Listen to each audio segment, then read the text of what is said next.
जय हिंद। आज के वीडियो में हम permutation groups, alternating groups, equality of two permutation, cycle permutation, even and odd permutation, ये सारे टॉपिक्स कवर करेंगे। तो चलिए शुरू करते हैं। परमुटेशन, अगर कोई एक्स को हम फाइनाइट सेट बना लें, और वो फाइनाइट सेट जब बोल रहे हैं तो जाहिर सी बात है वो नॉन इम्पट्टी होगा, और उसको खुद से ही मैपिंग करवाएं। जैसे एक्स के एलिमेंट कुछ होंगे, जैसे 1 2 3 4, तो उसको खुद से 1 2 3 4 के ही मैपिंग से करवाया जाए, और वो 1 1 और ऑन टू होना चाहिए। उसी को बाइजेक्टिव कहते हैं। ऐसे मैपिंग को हम लोग कहते हैं परमुटेशंस। और जो मैपिंग में जितने सारे एलिमेंट आएंगे उस एक्स के, वो तो फाइनाइट सेट के होंगे, उसे हम लोग डिग्री कहेंगे। यहाँ पर जनरल एग्जाम्पल दिया गया है, हम आपको नॉर्मल एग्जाम्पल दिखाते हैं। तो मान लेते हैं कोई एक सेट है जिसमें 1 2 3 ये तीनों एलिमेंट है। तो इस परमुटेशन वाले में कहा गया था कि सेम एलिमेंट से हमको मैपिंग करवाना था। इस वाले में भी 1 2 3। अब इसमें ज़रूरी नहीं है कि 1 1 2 2 और 3 3 ही से हो, ऐसा कुछ नहीं है। आप हो भी सकता है और नहीं भी। तो हम मैपिंग ऐसे करवा दे रहे हैं, सॉरी ऐसे भी करवा सकते हैं, कोई दिक्कत नहीं है। और ये याद रखें 1 1 और ऑन टू होना चाहिए। और इस मैपिंग को ही हम लोग परमुटेशन यहाँ पर कहते हैं। और इसमें जितने सारे एलिमेंट आएंगे उसको हम लोग डिग्री से जानते हैं। और दूसरा टॉपिक है परमुटेशन ग्रुप्स। परमुटेशन ग्रुप्स कुछ नहीं है, इस परमुटेशन को ही एक तरह का ग्रुप में बना दिया जाए। चलिए इसको भी समझते हैं। जैसे हम लोगों ने एलिमेंट ले लिया 1 से लेकर 9 तक। जैसे कि हम लोग एलिमेंट मान लिए हैं कि इसमें 1 से लेकर n तक है, तो ठीक ऐसे ही हम लोग बाइजेक्टिव इसको करेंगे और सेम एक्स से ही इसको खुद से ही मैपिंग करवाएंगे, और उसको डिनोट करेंगे SN। SN बताएगा इसमें कितने सारे एलिमेंट हम लोग लिए थे, और ये भी बताएगा जो n है कि हम लोग अलग अलग इसका परमुटेशन निकाल चुके हैं या इसके अलग अलग एलिमेंट है। और जो हम लोग अलग अलग निकाल के रखेंगे, अगर उसी को हम लोग एक ग्रुप में लेकर आएंगे कोई भी फंक्शन के, तो उसको हम लोग परमुटेशन ग्रुप कह लेंगे, या इसका दूसरा नाम है सिस्टमैटिक ग्रुप्स। इसको 1 मार्क्स में पूछ सकते हैं कि इसका दूसरा नाम क्या है, या MCQ में पूछा जा सकता है। और इसके जो SN ग्रुप हैं उसमें कितने ऑर्डर होंगे, वो n फैक्टोरियल होता है, ये भी MCQ में पूछा जा सकता है। और इसको ऐसे बोल सकते हैं, ये सिंबल है order of SN equal to n factorial. तो दूसरा टॉपिक है अल्टरनेटिंग ग्रुप्स। अल्टरनेटिंग ग्रुप्स कुछ नहीं है, ये इवन परमुटेशन का ग्रुप्स को ही हम लोग अल्टरनेटिंग ग्रुप्स कहते हैं। और यहाँ पर हम लोग परमुटेशन ग्रुप्स पढ़ रहे हैं। यहाँ पर अभी तक जितने पढ़े हैं वो सारे कैसे फाइनाइट सेट हैं, इस बात को याद रखिएगा। और इसको हम लोग अल्टरनेटिंग ग्रुप कहते हैं अगर इवेंट परमुटेशन ले लिया जाए तो। कुछ एग्जांपल्स हैं, जैसे कि यहाँ पर x है 1 2 3, ये एलिमेंट दिया गया है, तो एक बार खुद का, एक बार इससे, एक बार दूसरे से। यहाँ पे 3 समझ में आया। फिर ये अलग अलग ग्रुप बनाते जाएंगे, जितने मन प्लेस रखते जाएंगे। यहाँ पर वही एग्जाम्पल दिया गया है, इसे कहते हैं इवन परमुटेशन। जो ये एग्जाम्पल ऊपर देख रहे हैं ये इवन परमुटेशन का है, और इसको AN से डिनोट करते हैं। अब पढ़ते हैं इन इक्वलिटी ऑफ टू परमुटेशन। ये सबसे इजी में एक माना जाता है। जैसे इसको समझ लेते हैं, दो परमुटेशन लिए हैं जिसका नाम हम F और G दो रखे हैं, और दोनों का डिग्री जो है वो n है। तो हम लोग कहेंगे ये F और G तब इक्वल है जब FA इक्वल टू FG होगा, और जहाँ पर A जो है वो बिलोंग करेगा S से। S क्या है, एक सबसेट है पूरे परमुटेशन का। बार बार बच्चे कंफ्यूज होते हैं, F मतलब होता है फंक्शन ऑफ A, और यहाँ पे G मतलब कंफ्यूज हो जाते हैं। तो जो G है वो भी फंक्शन ही है, लेकिन दूसरा फंक्शन है, तो दूसरा F कैसे सेम F लिखा जा सके, इसलिए G डिनोट करते हैं। तो इससे कोई घबराना नहीं है। दूसरा टॉपिक है साइक्लिंग परमुटेशन। अब जैसे आप नाम से जान ही रहे हैं साइक्लिंग परमुटेशन, साइक्लिंग मतलब साइकिल जैसे, यहाँ जहाँ से स्टार्ट किए वहीं वापस आना, इसी को हम लोग साइक्लिंग परमुटेशन कहते हैं। तो कहता है कि एफ एक परमुटेशन है जो कि सेट ऑफ एस का है, इसको हम लोग साइक्लिक परमुटेशन कहेंगे तब जब उसकी लंबाई एल होगी और जो है उसमें के एलिमेंट जो है x1 x2 xl वो बिलोंग करेंगे पूरे सब ग्रुप से।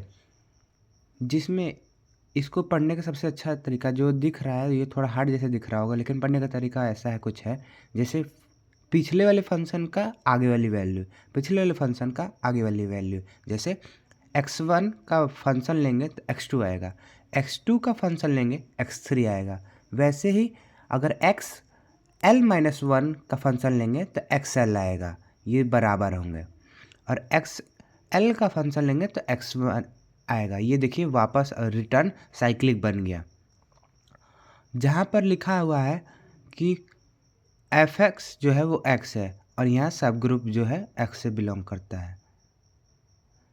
और इसमें एक बात जो नोट करने वाली है वो है जो है x जो है x1 x2 xl dot dot xl के बराबर नहीं होगी। अब दूसरा टॉपिक है इवन एंड ऑड परमुटेशन। ये भी आसान है, इसमें अगर इवन होगा तो इवन होगा, अगर इवन नहीं होगा तो जाहिर सी बात है ऑड होगा। वैसे ही कुछ इसमें डिफिनेशन में भी है। परमुटेशन इवन परमुटेशन तब कहलाएगा जब उस परमुटेशन का प्रोडक्ट इवन नंबर से बना हो, और वो इवन नंबर कैसा होना चाहिए, ट्रांसपोजिशन होना चाहिए। ट्रांसपोजिशन क्या होता है, जिसकी लंबाई 2 हो, इसका मतलब उसमें नंबर 2 होंगे। इसको भी चलिए एग्जांपल समझते हैं। जैसे कि ट्रांसपोजिशन हम लोग शॉर्ट में समझते हैं। ट्रांसपोजिशन असलियत में होता क्या है। ट्रांसपोजिशन जैसे कि एग्जांपल ले लें हम, 3 4 ले लें, 5 9 ले लें। ये सारे देखिए इसका लेंथ जो है 1 2 2 लेंथ है, इसका भी लेंथ 2 है। इसी को हम लोग ट्रांसपोजिशन करते हैं जिसकी लंबाई 2 हो। और डिफिनेशन में बोला था कि इवन नंबर ट्रांस होना चाहिए, तो यहाँ पर हम लोग 4 8 ले सकते हैं, 12 16 ले सकते हैं। ये सारे क्या हैं, इवन।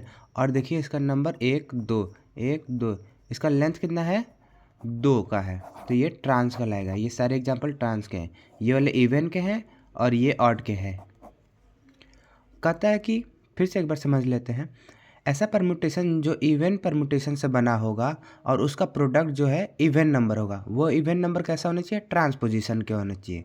ऐसे को हम लोग इवन परमुटेशन कहते हैं। अगर वो इवन नंबर से नहीं बना होगा तो उसको हम लोग ऑड परमुटेशन कहते हैं। दूसरा टॉपिक है कैल्वे थ्योरम्स। इसका स्टेटमेंट और प्रूफ दोनों आता है। अभी फ़िलहाल स्टेटमेंट पढ़ा रहे हैं, आगे हम लोग प्रूफ भी पढ़ाएंगे। तो इसमें पढ़ते हैं, हर फाइनाइट ग्रुप जो कि डिनोट करता है जी से डिनोट किए हैं, हर फाइनाइट ग्रुप जो जी है वो आइसोमॉर्फिक हो। आइसोमॉर्फिक क्या हो, जिसका जो स्ट्रक्चर हो, शेप हो, वो आइडेंटिटी हो, मतलब सिमिलर जैसा हो, उसे आइसोमॉर्फिक कहते हैं। ये शॉर्ट में है, असलियत में इसका भी थोड़ा सा डिटेल में है, उसकी वीडियो आपको मिल जाएगी। Is isomorphic to a permutation group. जो फाइनाइट ग्रुप है वो आइसोमॉर्फिक होना चाहिए, किसके लिए, परमुटेशन ग्रुप के। समझ जाइए कि ऐसा एक ग्रुप है और एक परमुटेशन ग्रुप है, एक फाइनाइट ग्रुप है, एक परमुटेशन ग्रुप है, ये दोनों में आइसोमॉर्फिक होना चाहिए। इसे ही कैल्वी थ्योरम कहते हैं। आइसोमॉर्फिक मतलब सिमिलर शेप में, या यहाँ पर वैसे इसका सेंस शेप में नहीं आ रहा है, इसका ग्रुप में आ रहा है, वैसे वो भी शेप ही कहलाता है। दूसरा टॉपिक है कोसेट। कोसेट क्या होता है, इसको भी चलिए समझते हैं।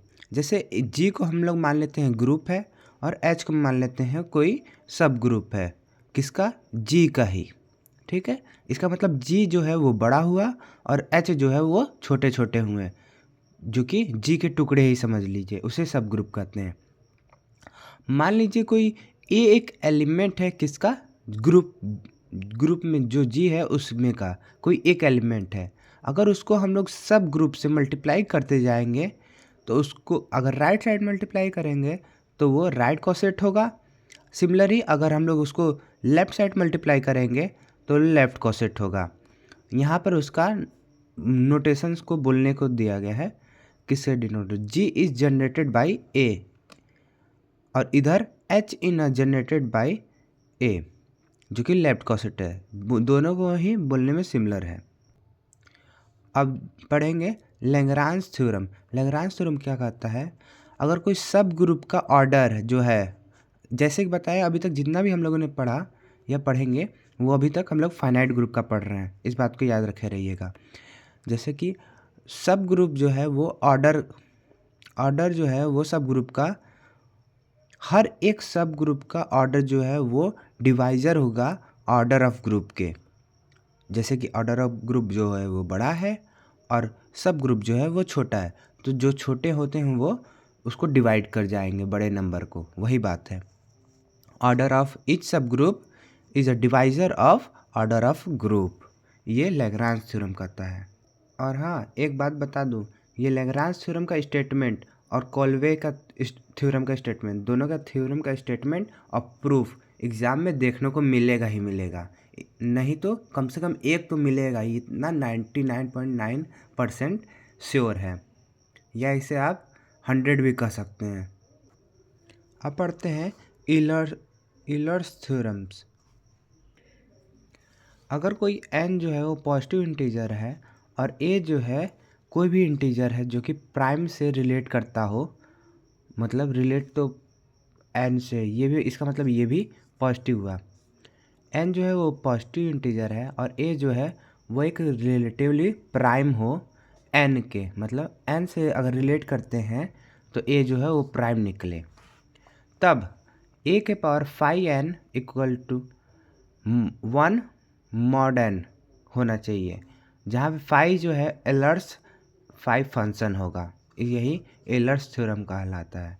इसको भी लर्न कर लें, इसका शायद स्टेटमेंट बस पूछने को आता है और इसका प्रूफ भी आता है। अब पढ़ते हैं format theorem. p is a prime number, p जो है वो प्राइम नंबर होगा और a जो है इंटीजर होगा, तब फर्मेट थ्योरम कहता है a के पावर p जो होगा वो बराबर होगा a मॉड p के। ये बात जो है a के power p equal to a mod p, ये फर्मेट थ्योरम कहता है। अगर ऐसा दिखे तो कह दीजिएगा फर्मेट थ्योरम है। अगर वीडियो अच्छा लगा हो तो लाइक कीजिएगा और मुझे मोटिवेट करिएगा, अगले वीडियो बनाने में मैं कंटिन्यू रहूँगा। जय हिंद।